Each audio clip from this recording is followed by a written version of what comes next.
আমরা প্রতিদিন ইন্টারনেট ব্যবহার করি, ছবি আপলোড করি, ভিডিও দেখি, অনলাইনে টাকা পাঠাই, ক্লাউডে তথ্য রাখি, এমনকি কৃত্রিম বুদ্ধিমত্তার কাছে কয়েকটি প্রশ্ন করে পেয়ে যাই তথ্য, ছবি, ভিডিও। সব কিছুই হয় কয়েক সেকেন্ডে। কিন্তু এই কয়েক সেকেন্ডের প্রতিটি ডিজিটাল কাজের পেছনে রয়েছে বিশাল এক অবকাঠামো, ডেটা সেন্টার। সারি সারি সার্ভার, শক্তিশালী কম্পিউটার, ব্যাকআপ বিদ্যুৎ আর কুলিং সিস্টেমের মাধ্যমে 24 ঘন্টা সচল থাকে এই ডিজিটাল পৃথিবী। কিন্তু জানেন কি এই ডিজিটাল অগ্রগতির পরিবেশগত মূল্য কত? একটি ডেটা সেন্টারের জন্য সবচেয়ে বেশি প্রয়োজন বিদ্যুৎ।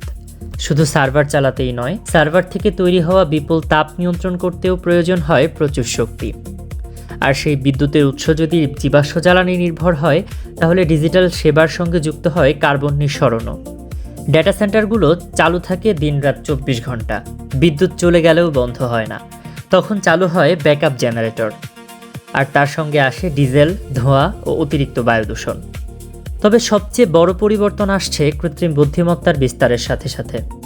এআই মডেল প্রশিক্ষণ ও পরিচালনার জন্য প্রয়োজন হয় শক্তিশালী জিপিইউ নির্ভর সার্ভার। সাধারণ সার্ভারের তুলনায় এসব উচ্চ ক্ষমতার সার্ভার অনেক বেশি বিদ্যুৎ ব্যবহার করে এবং প্রচুর তাপ তৈরি করে, ফলে প্রচলিত কুলিং ব্যবস্থা সবসময় যথেষ্ট হয় না।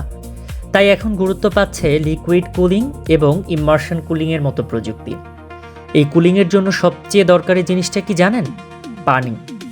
মাঝারি আকারের একটা ডেটা সেন্টারে সার্ভার ঠান্ডা রাখতে প্রায় 50 লক্ষ গ্যালন পানি প্রয়োজন হতে পারে। গুগল একাই প্রতিদিন ব্যবহার করে 560 কোটি গ্যালন পানি। সম্প্রতি আমরা দেখেছি বাংলাদেশে এআই ডেটা সেন্টার স্থাপনে আগ্রহ দেখিয়েছে বেশ কয়েকটি বিদেশি কোম্পানি। এই খবরে অনেকেই আনন্দে আত্মহারা। কিন্তু চলুন দেখি আমাদের মতো জনবহুল কৃষি প্রধান দেশে এর প্রভাব কি হতে পারে। এটাও বুঝতে হবে কেন বিদেশি কোম্পানিগুলো বিভিন্ন উন্নত দেশে স্থাপিত ডেটা সেন্টারগুলো আমাদের মতো উন্নয়নশীল দেশে স্থানান্তরে এত আগ্রহী। আয়ারল্যান্ডের মতো দেশ, যা ছিল প্রযুক্তি কোম্পানিগুলোর পছন্দের, সেখানে মানুষ এসব ডেটা সেন্টার সরিয়ে নেওয়ার দাবিতে রাস্তায় নেমেছে। চিলি, উরুগুয়ে, নেদারল্যান্ডস সবখানেই মানুষ প্রতিবাদী হচ্ছে।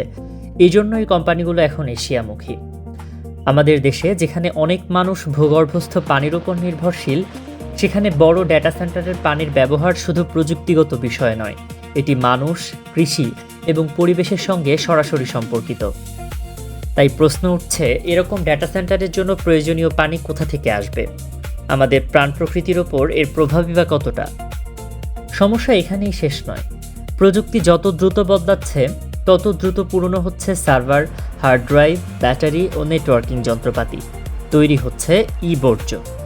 সঠিকভাবে পুনর্ব্যবহার বা নিষ্পত্তি না হলে এই বর্জ্য মাটি ও পানির জন্য ক্ষতিকর হতে পারে।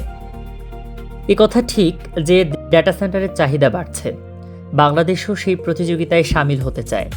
গাজীপুরের কালিয়াকুর সহ বিভিন্ন প্রযুক্তি অবকাঠামো এলাকায় নতুন ডেটা সেন্টার স্থাপনের উদ্যোগ নেওয়া হচ্ছে। টিয়ার 3 ও টিয়ার 4 অবকাঠামোর পাশাপাশি ভবিষ্যতে এআই নির্ভর উচ্চ ক্ষমতার ডেটা সেন্টারের চাহিদাও বাড়তে পারে। অর্থাৎ সামনে আসছে বিশাল সম্ভাবনা, কিন্তু সেই সম্ভাবনার সঙ্গে রয়েছে বড় পরিবেশগত দায়িত্ব। একটি ডেটা সেন্টার নির্মাণের আগে তাই শুধু ভবনের জায়গা কিংবা সার্ভারের ক্ষমতা বিবেচনা করলেই হবে না। হিসাব করতে হবে কত বিদ্যুৎ লাগবে, কত পানি ব্যবহার হবে, কত কার্বন নিঃসরণ হবে, কত বর্জ্য তৈরি হবে এবং জলবায়ু পরিবর্তনের ঝুঁকিতে স্থাপনাটি কতটা নিরাপদ। তাহলে উপায় কি? ডেটা সেন্টার স্থাপনের মতো প্রযুক্তিগত উন্নয়ন আমাদের গ্রহণ করতে হবে, কিন্তু তা আমাদের প্রাণ প্রকৃতি বিপন্ন করে নয়। ডেটা সেন্টার আলোচনায় একই সঙ্গে প্রয়োজন নবায়নযোগ্য শক্তির ব্যবহার, পানি পুনর্ব্যবহার এবং নিরাপদ বর্জ্য ব্যবস্থাপনা।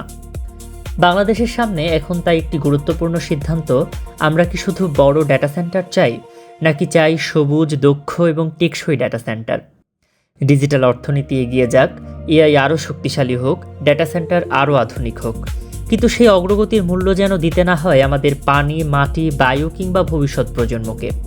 কারণ উন্নয়ন শুধু কত দ্রুত আমরা সামনে এগোলাম তার হিসাব নয়, উন্নয়ন হলো সামনে এগিয়ে যাওয়ার সময় আমরা পেছনে কি রেখে যাচ্ছি তারও হিসাব। উন্নয়ন কতটা স্থায়িত্বশীল তা হিসেব করা জরুরি।